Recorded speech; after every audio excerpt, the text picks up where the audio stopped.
So, I am grateful, very grateful that they welcomed us into their home. Super nice. Still frustrating, obviously. Sharing space with people you're not used to sharing space with can get a little crazy. So, it's frustrating, but I talked to people about it, pretty much anybody who would listen. And everybody was very nice, right? They'd try to offer sympathy or positivity, a silver lining, right? They're like, yeah, but dude, living at your in-laws for over a year, you've had built-in babysitters for over a year. It's pretty sweet. You had built-in babysitters for over a year. And I'm like, oh, yeah, no, we went out a ton over the pandemic. It's like, yes, absolutely. They definitely helped, right? But my mother-in-law, she was a teacher, so she worked through the entire thing. And my father-in-law, he didn't babysit much. I guess I could have let him babysit more, but I'm pretty sure he founded QAnon, so. Yeah, he can watch my baby boy if I want him to be on a no-fly list by the time he's 3. I come home, he has all these new theories. It's like, hello, Daddy. Did you know Bill Clinton wrote on Jeffrey Epstein's private plane? 137 times. I'm like, well, that's interesting. Follow the money, young man. That was my entire year. My entire year was Raffi's song Apples and Bananas on repeat while my father-in-law told me the truth about the vaccine. Every day, I like to eat apples and bananas. Do you even know what mRNA is, dude? Do you know how it behaves with DNA? This isn't even a vaccine, it's gene therapy. They've never done this before. I like to oat, apples and bananas.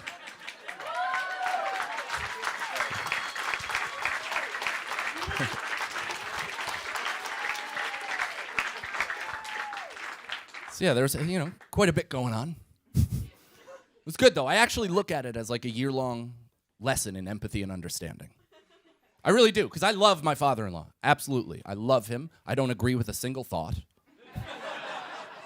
that he has, but he actually gave me the gift of I no longer have public opinions. It's not worth it. Before I moved into that house, I was a wild horse, couldn't be tamed. Love dialoguing, love sharing ideas, going back and forth with each other. My father-in-law hooked me to a leash, ran me in circles, until all I see now is tunnel vision for the finish line. I just can't do the conversation. I can't. It doesn't matter. It doesn't matter what you believe. I know what I believe. I just want out. Especially socially and politically. Like right now, my social and political opinions are the exact same as whoever I'm currently talking to. Doesn't matter if I believe it, don't believe it, I just want out. Doesn't matter if somebody's like, dude, we gotta defund the police right now. I'm like, they should have never had money in the first place. They're like, we need to evict these hippies using the National Guard. Like, they've had it too good for too long. You need to bully these dirty-footed teenagers until they're broken enough to get an office position.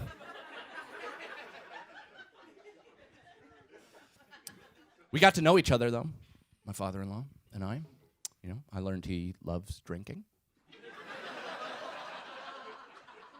I don't drink, and he took that as a personal attack. So, oh, word, pussy, you're not gonna drink? I'm gonna make shit uncomfortable. No, but he's lived an interesting life. Loves boozing, lived an interesting life. He has 6 really good stories. And I've heard them all quite a bit, But the one thing that I'm genuinely impressed at as a comedian is no matter how boxed up he is, no matter how many drinks he's had, he tells those stories beat for beat, word for word. The exact same every single time. As a comedian, that's incredible. It doesn't matter. He could be hammered, passed out, face down in a kiddie pool. And somebody's like, yo, Mario, tell us about that time in the 70s. He's like, well, it was a warm July morn. Just launches right into it. We celebrated Father's Day together. This was my second. This was his 856th. And Father's Day, it's interesting, you know what I mean? Do we have dads in the crowd? We have some dads? Yeah. Oh, what an enthusiastic group celebrated by their women. Good stuff. Isn't that hilarious? It's like 6 claps. Like, eh. If I was like, any moms in the building, they'd be like, yeah! What if I mean, that is an exact microcosm of the holidays. Because, you know, if Father's Day is a day, and Mother's Day is a holiday. Right? Mother's Day is a get out of the house. Get the hell out of the house, have a 24-hour vacation, go to the spa, get a massage, get your nails done, get the hell out of here. We don't want to see you in the kitchen. We don't want to see you near the kids. Get the... And then Father's Day is, we want to see you be a dad.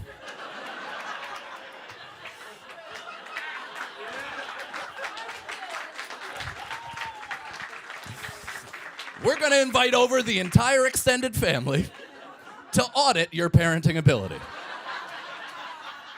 And not only are we not going to make things easier, we might make things a bit more difficult every now and then. So I was on the clock all Father's Day, which I don't mind. My favorite thing in the world is being a dad. I fucking love it. But, you know, once my son went down at around 7:30, 8 o'clock, that's when I was like, all right, I get to celebrate. I kept this kid alive for 2 years. It's pretty great. This day is now about me. So I took 500 milligrams of THC. I was like, I have 80 minutes till bedtime. Why not circle Saturn once or twice? Speed skating them rings. So I sat down at the table and I was eating all the food human beings as a species has ever made.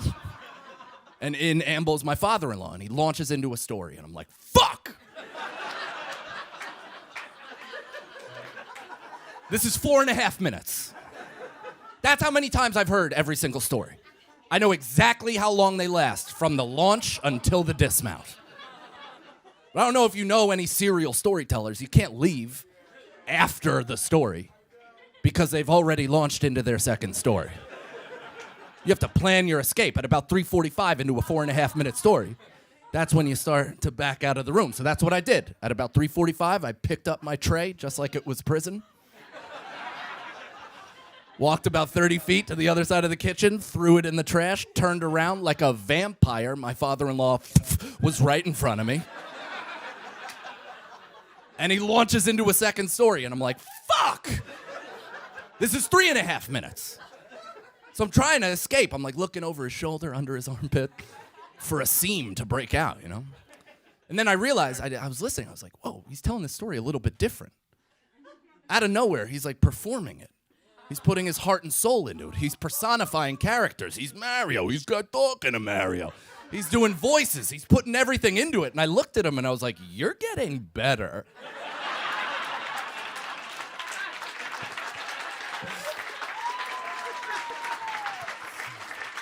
Is that what this whole year has been about? You've just been workshopping an ironclad one-man show? Just to take out on the road once everything opens up? Well, you know what, Buster? Consider at least one ticket sold.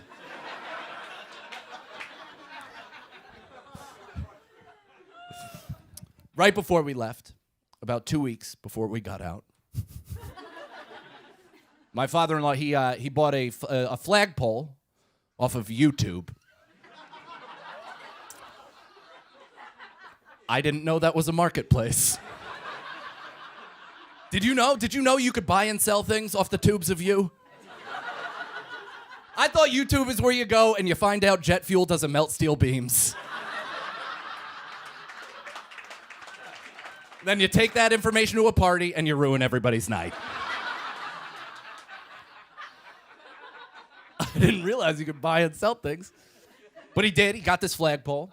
And he's a legitimate, brilliant engineer, right? Owned, operated, and repaired heavy-duty cranes his entire life. Ran the Transit Authority here in New York. Really, genuinely brilliant engineer guy. So he gets this flagpole, and he extends it 30 feet to make it even more flagpole. And he has every flag that you would assume he has. Yeah, he's got the American flag. He's got the Betsy Ross 13 colony circle with the 2A in the middle, just as Betsy wove it. He's got the Don't Tread on Me flag. He's got a Blue Lives Matter flag. And he's got a giant black flag with an AR-15 on it that says, "Come and get it." That's what I was driving home to after shows. Every night. Sometimes I'd be scheduled for 15 minutes, and I would do 2.5 hours. just to delay the inevitable.